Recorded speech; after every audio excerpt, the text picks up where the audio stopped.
Bonjour tout le monde, merci de nous suivre sur Studio Saint-Jean. Aujourd'hui, nous sommes dans un petit paradis, la Terre à boire à Sainte-Blaise. C'est à peu près à 10 minutes de Saint-Jean-sur-Richelieu. Vous voulez venir vivre une expérience extraordinaire en fin de semaine? C'est surtout dimanche, le 8 septembre. Vous pouvez venir à l'événement Porte ouverte, produit par l'Union des producteurs agricoles du Québec. Ici, tout est bio. Venez, suivez-nous! Ici Louis Lemieux, votre fier député de Saint-Jean à l'Assemblée nationale du Québec. La chaîne télé que vous regardez en ce moment, sur YouTube ou sur Facebook, c'est Studio Saint-Jean, la chaîne télé de votre député au service de la communauté. Et pourquoi au service de la communauté? C'est tout simplement parce que depuis presque 6 ans maintenant, nous publions à toutes les semaines, plusieurs fois par semaine, même souvent, des entrevues avec des gens des milieux communautaires, milieux des affaires, artistiques, culturels, sportifs et même des personnalités.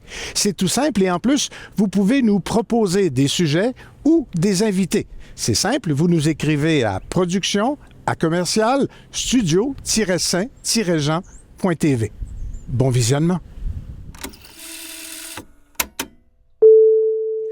Bonjour, Jean-Michel Aubry, distributeur de bonheur à la Terre à boire. Vous allez avoir un événement ce dimanche 8 septembre? Bien sûr, c'est la journée porte ouverte de l'UPA. Donc, grosse journée, on va avoir des visites guidées à chaque heure qu'on va pouvoir répondre aux questions. On va être présent toute la journée aussi. Il va y avoir un food truck Belgo. Et aussi, il va y avoir des kiosques, on va voir le MAPAC. Vous avez été sélectionné par l'UPA, je crois, hein? Oui, donc c'est un processus de sélection que je connais pas le processus, mais on est 8 ou 9 producteurs agricoles de la région de la Montérégie et 2 de Saint-Blaise-sur-Richelieu. Parlez-moi donc de la ferme ici. Qu'est-ce qui se passe ici sur cette ferme extraordinaire? C'est une ferme de grande culture depuis la fin des années 70. Avant les années 70, il y avait de la production de bétail. En fait, à partir de l'achat du grand-père des propriétaires, il n'y a pas eu de bétail, c'est vraiment juste de la grande culture. Ça s'est arrêté, le bétail? Et oui, donc on a focusé sur les cultures. Donc on avait des grains, soya, maïs, grains pour la bière. 2012, le petit-fils Samuel n'était pas intéressé à prendre le relais si c'était pas biologique. Donc on a un fermier de la région qui nous a aidé à faire la transformation des sols en biologique.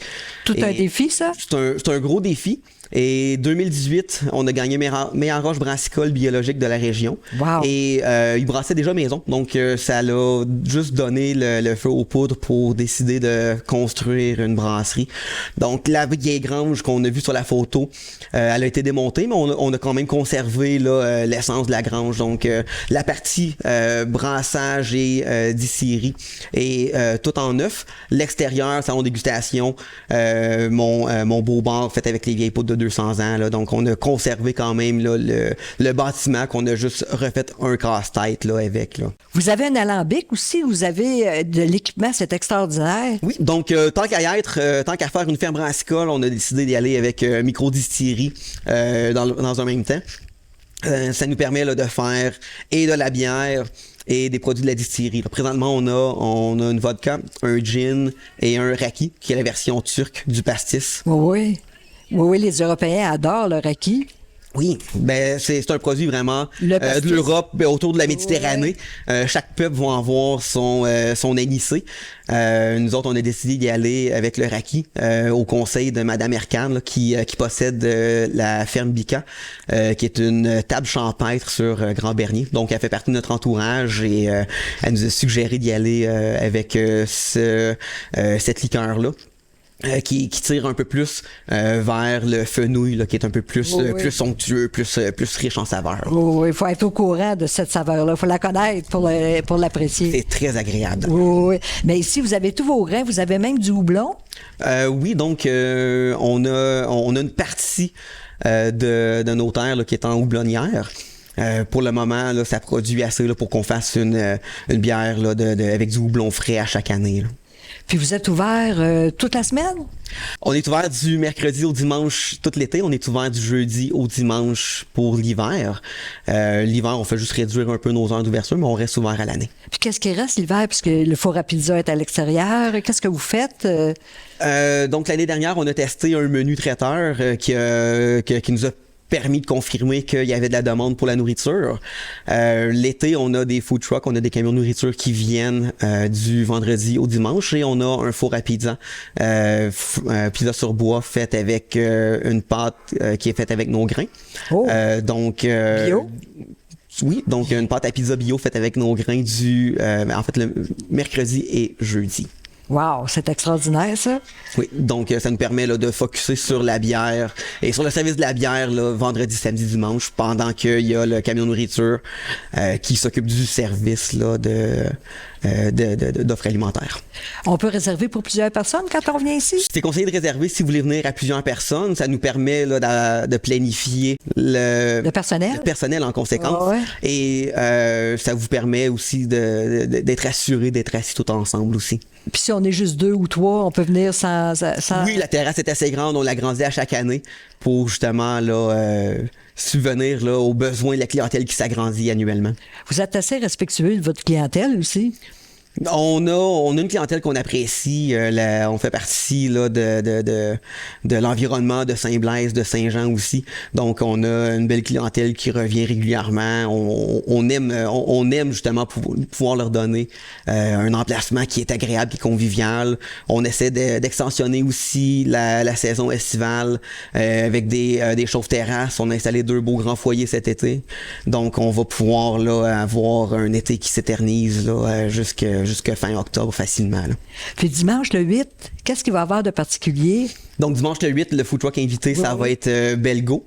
Ça fait plaisir aux Drummondvillois en moi. On a poutine. Aussi de la poutine. On a aussi des visites guidées on va pouvoir répondre à vos questions.